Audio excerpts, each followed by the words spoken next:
இந்த பில்டிங்கோட பிளம்பிங் வேலையை பார்ப்போம். இந்த பில்டிங்கில் பின்னாடி டெலிவரி லைன் எல்லாம் பார்த்தீங்கன்னா 1.5 இன்ச் பைப் கொடுத்து இறக்கியிருக்கிறோம். பொதுவாகவே நம்ம பார்த்தீங்கன்னா 2 இன்ச்சிலிருந்து 1.5, 1.5லேருந்து 1, 1லேருந்து 6 இன்ச்சில் ரெடியூஸ் பண்ணி தான் பண்ணுவோம். அதனால் ப்ரெஷர் அதிகமாக தான் இருக்கும். இங்கே இருக்கிற டேப் பாயிண்ட் எல்லாமே பார்த்தீங்கன்னா ஃபுல் ப்ரெஷராக இருக்கும். இது இல்லாமல் நம்ம எக்ஸ்ட்ராவாக ப்ரெஷர் பம்பு செட் பண்ணியிருக்கிறோம், டப்பு செட் பண்ணியிருக்கிறோம். இந்த டப்பில் பார்த்தீங்கன்னா இது வந்து டெலிஃபோன் ஷவர். இது வந்து நம்ம இந்த இடத்துல யூஸ் பண்ணுறதுக்காக செட் பண்ணணுங்கிறதுக்காக இந்த கார்னரில் செட் பண்ணியிருக்கிறோம்.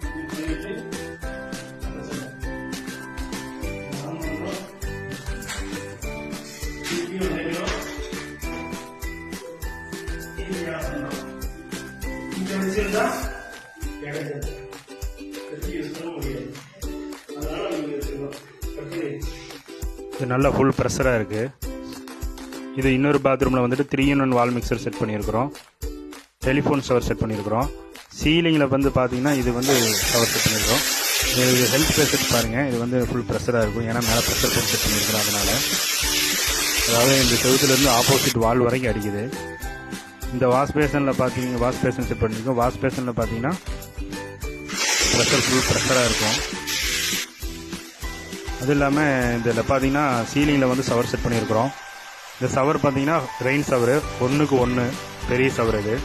இதை வந்து நம்ம முதலையே பிளான் பண்ணி செட் பண்ணியிருக்கிறோம். ரூஃப் காங்கிரீட் பைப்போடலையே இந்த இடத்துல ஷவர் போடும், இந்த இடத்துல சீலிங்கில் வந்து ஷவர் தான் செட் பண்ணியிருக்கிறோம். இது எல்லாமே இதில் கையில் வந்து ஹேண்ட் ஷவர் செட் பண்ணியிருக்கிறோம்.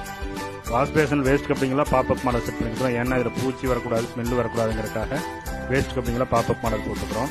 டப்பு வந்து இது செட் பண்ணுறதுக்கு முன்னாடி இப்படி தான் இருந்துச்சு. அப்புறம் நம்ம அதை செட் பண்ணி ஃபினிஷ் பண்ணி முடிக்கல, இந்த அளவுக்கு இப்படி மாறி வந்திருக்கு.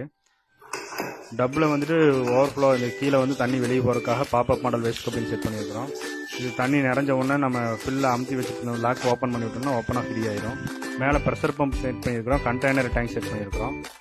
இது வந்துட்டு நமக்கு நிறையா இடத்த வந்து மிச்சப்படுத்தி கொடுக்கும்.